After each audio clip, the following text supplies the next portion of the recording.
Bismillahirrahmanirrahim. Pembahasan kita kali ini adalah tentang status dari huruf bal.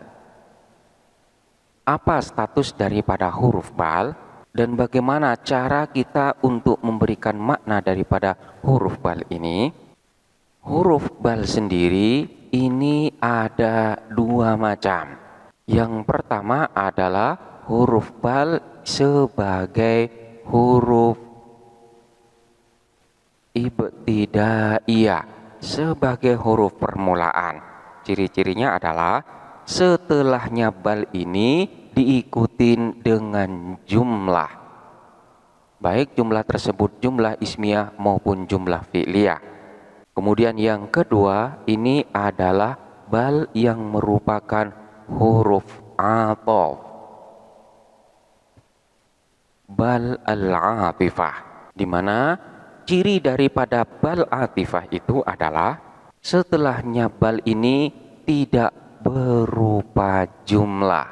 Jadi kita bisa membedakan mana yang bal termasuk huruf ibtidaiyah dan mana bal yang termasuk huruf ataf. Manakala bal ibtidaiyah setelahnya itu berupa jumlah baik ismiyah maupun fi'liyah, dan manakala setelahnya bal itu bukan berupa jumlah maka bal tersebut adalah merupakan huruf ataf. Kita mulai terlebih dahulu dari bal yang termasuk dari huruf ataf, di mana bal yang semacam ini adalah bal yang sering kali kita jumpai di dalam susunan kalimat. Yang pertama yaitu bal yang termasuk dari huruf ataf, bal al-atifah. Bal al-atifah yaitu bal yang statusnya sebagai huruf ataf, ini setelahnya tidak berupa jumlah sebagaimana tadi yang telah dijelaskan. Fungsi dan makna daripada bal sebagai huruf ataf itu adalah yang pertama, manakala setelah bal itu adalah berupa kalimat yang positif, artinya kalimat yang bukan nafi atau yang bermakna perintah,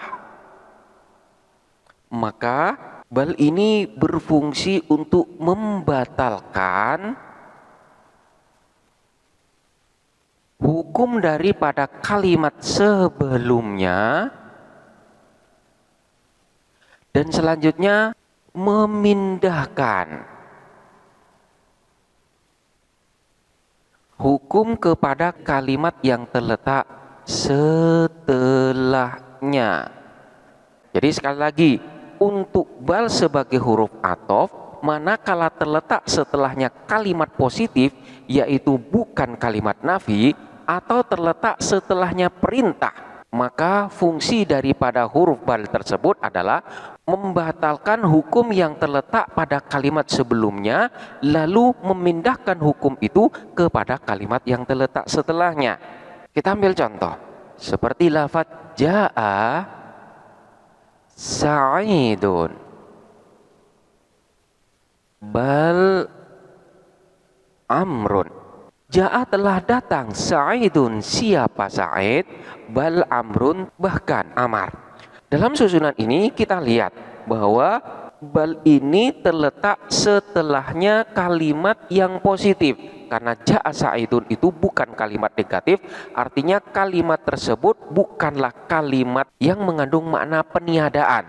Dengan demikian kalimat ini masuk dalam kategori kalimat yang positif. Jaa sa'idun, Sa'id telah datang. Maka di sini fungsi daripada keberadaan bal ini adalah membatalkan pada hukum yang terletak pada kalimat sebelumnya. Di sini kalimat sebelumnya dikatakan jaa sa'idun, Sa'id itu telah datang. Maka di sini apa yang terletak pada kalimat sebelumnya dibatalkan. Maksudnya Sa'id itu bukanlah orang yang datang. Kemudian hukum datang itu dialihkan dari Sa'id kepada kalimat yang terletak setelahnya bal itu, yaitu amrun. Jadi membatalkan sebelumnya dan menetapkan setelahnya bahwa yang datang itu bukan Sa'id melainkan Amar. Jadi seolah-olah Sa'id itu dianggap tidak ada. Seolah-olah kita hanya mengatakan Ja'a Amrun tanpa adanya Sa'id. Jadi maknanya di sini adalah Ja'a Amrun, karena memang Sa'id itu dibatalkan keberadaannya dan diganti dengan lafadz amar. Ini manakala terletak setelahnya kalimat yang positif. Selanjutnya contoh yang terletak setelahnya kalimat perintah, seperti lafadz Ishrob ma'an bal haliban. Ishrob ma'an, ishrob hendaklah minum siapa engkau, ma'an kepada air, bal haliban tetapi susu.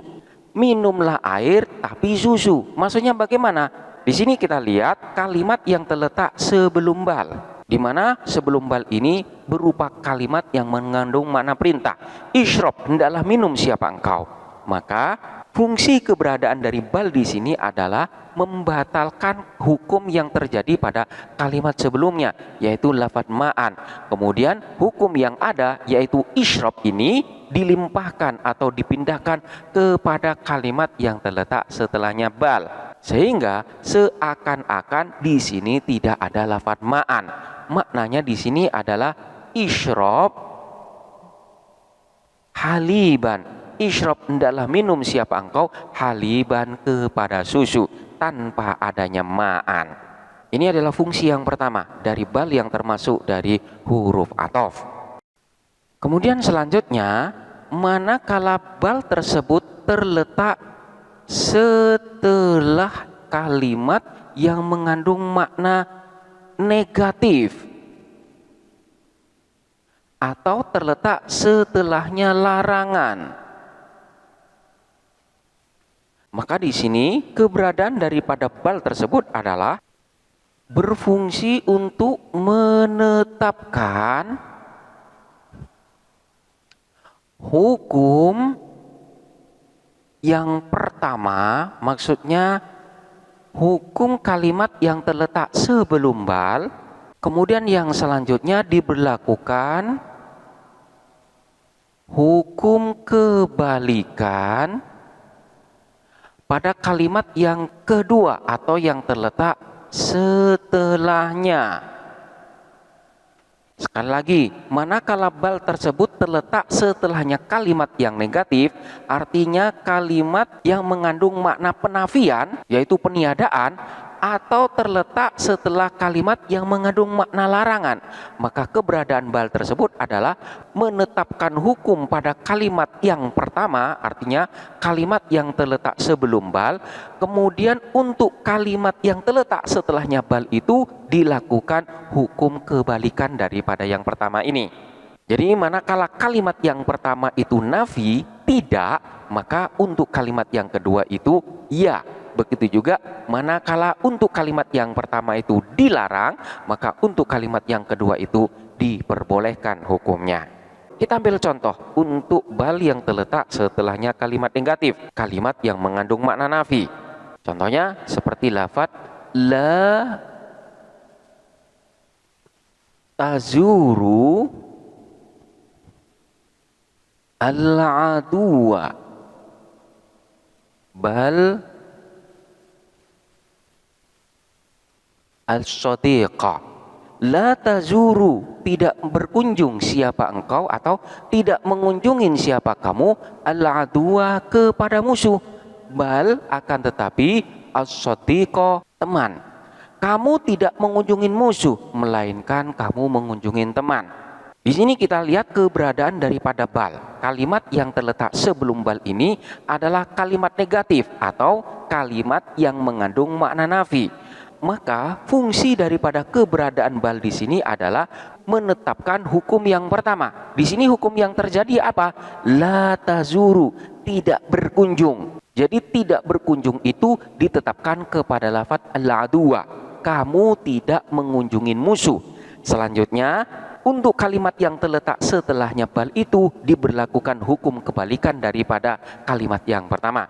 Jadi yang pertama itu ditetapkan yaitu tidak, kemudian yang kedua itu kebalikan daripada tidak yaitu ya.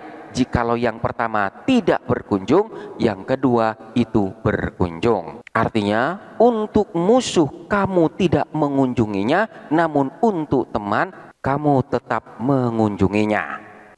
Selanjutnya, contoh yang terletak setelahnya kalimat yang mengandung makna larangan. Contohnya seperti lafaz la tusadik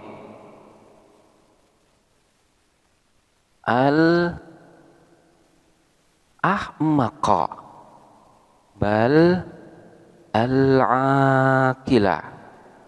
La tusadik, janganlah saling berteman siapa engkau, al-ahmaqa, kepada orang yang dungu, bal, akan tetapi, al-aqila, orang yang berakal.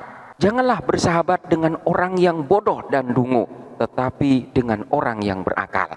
Di sini keberadaan bal terletak setelahnya kalimat yang mengandung makna larangan.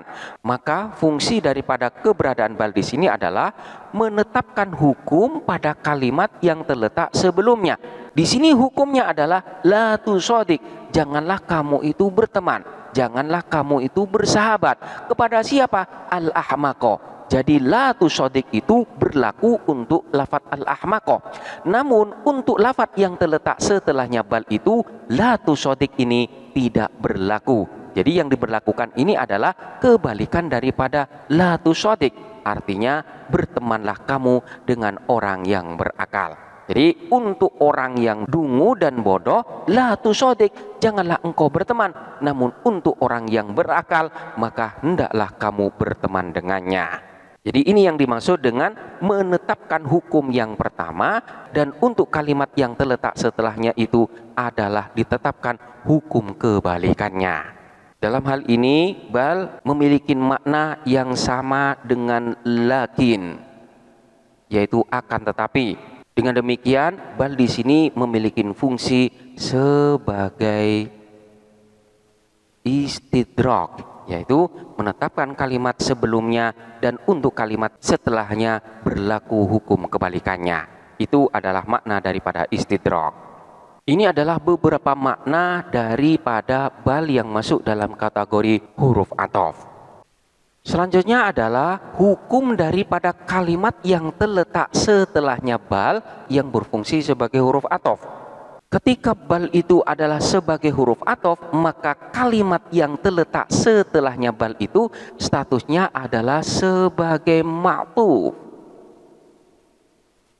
atau dapat pula kita katakan sebagai ataf. Maka sebagaimana hukum ataf, dia itu harus mengikuti i'rab dari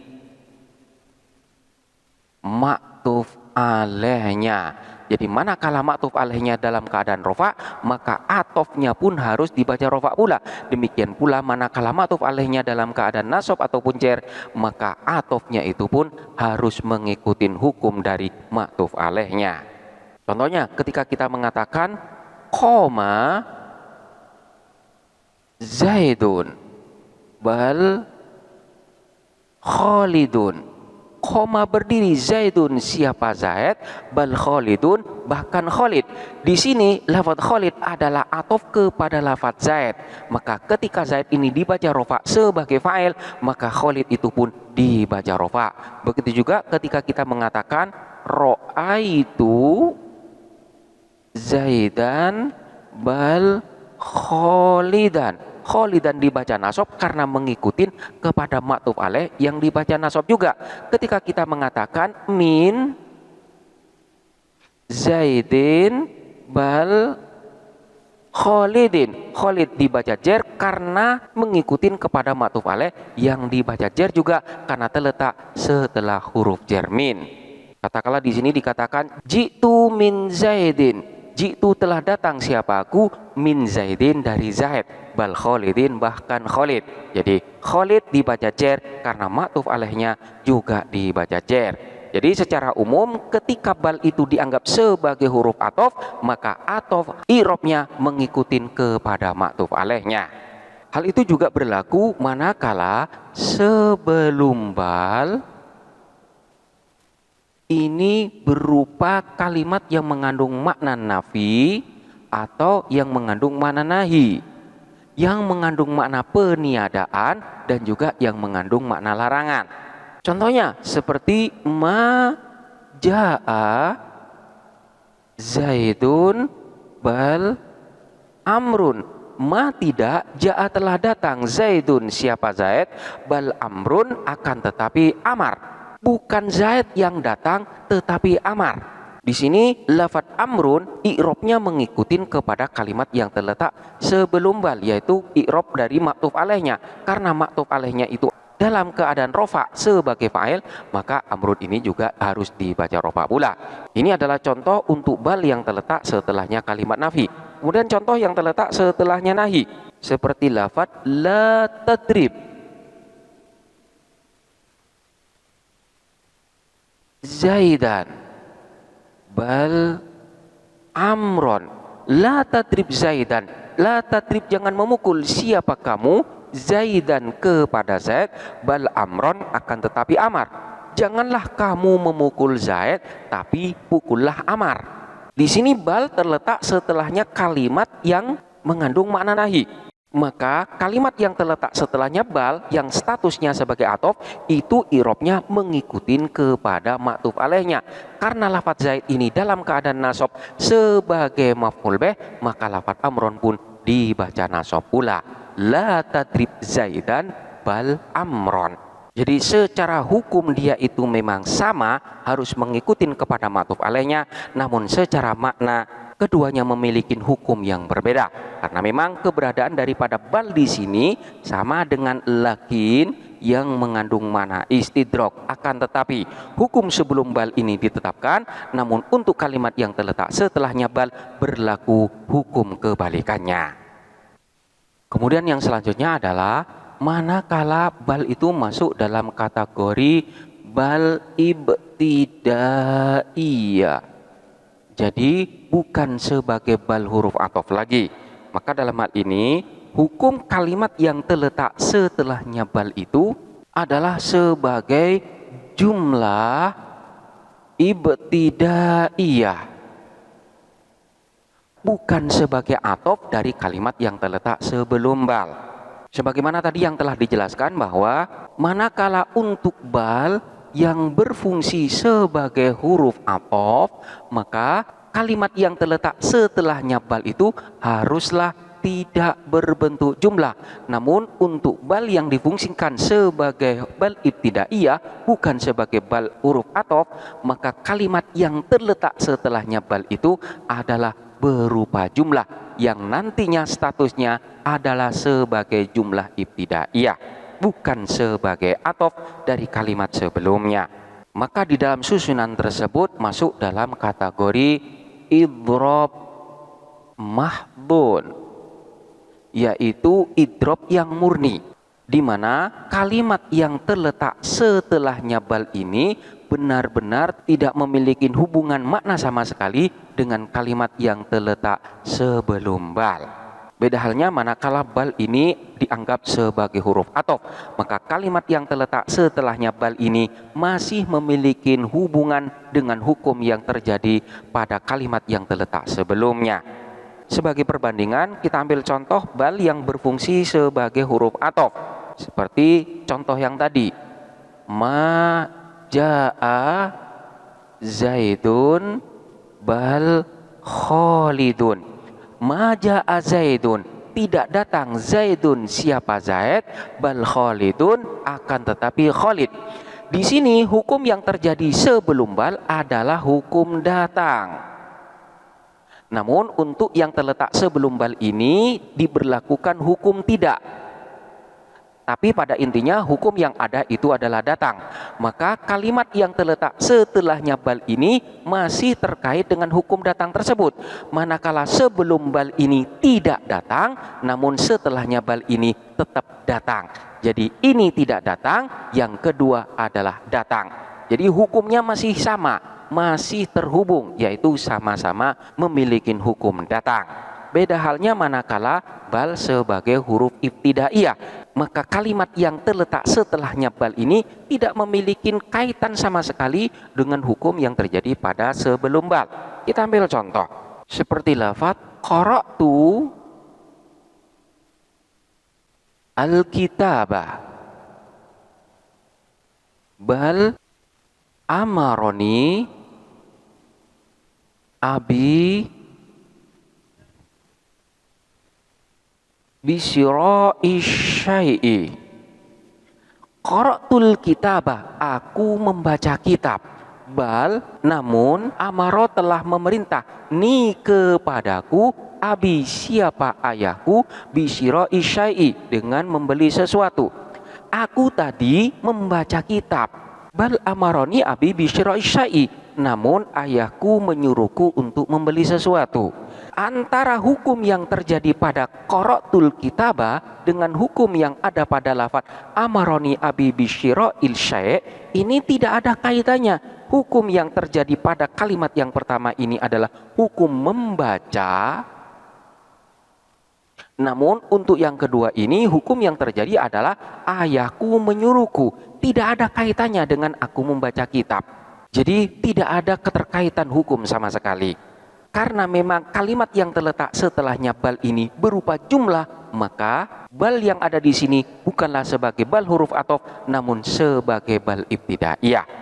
Maka jumlah yang terletak setelahnya bal ini adalah jumlah yang berdiri sendiri, yang menjadi jumlah ibtidaiyah, yang tidak memiliki keterkaitan atau hubungan makna dengan kalimat yang terletak sebelum bal.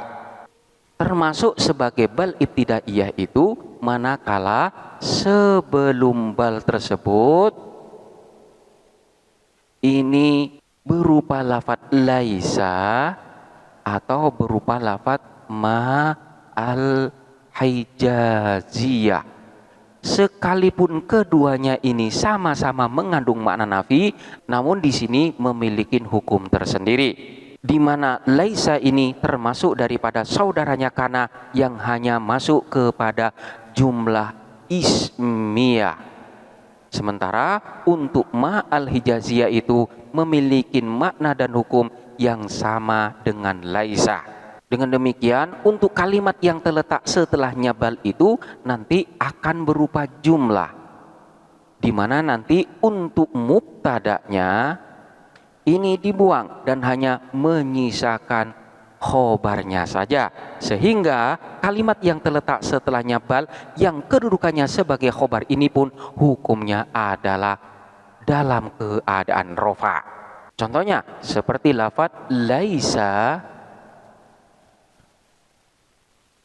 Zaidun sya'iron bal katibun. Laisa tidak ada Zaidun siapa Zaid, syairon ialah seorang penyair, bal katibun bal akan tetapi katibun ialah seorang penulis. Zaid itu bukanlah seorang penyair, namun dia adalah seorang penulis. Di sini kalimat yang terletak setelahnya katibun bukanlah athof kepada kalimat yang terletak sebelumnya, melainkan ini adalah sebagai jumlah yang mandiri yang memiliki hukum tersendiri, di mana katibun itu adalah sebagai khobar dari mubtada yang dibuang. Takdirannya adalah berupa lafaz huwa. Laisa Zaidun syairon bal huwa katibun. Bal akan tetapi huwa adapun dia Zaid katibun ialah seorang penulis, bukan sebagai seorang penyair.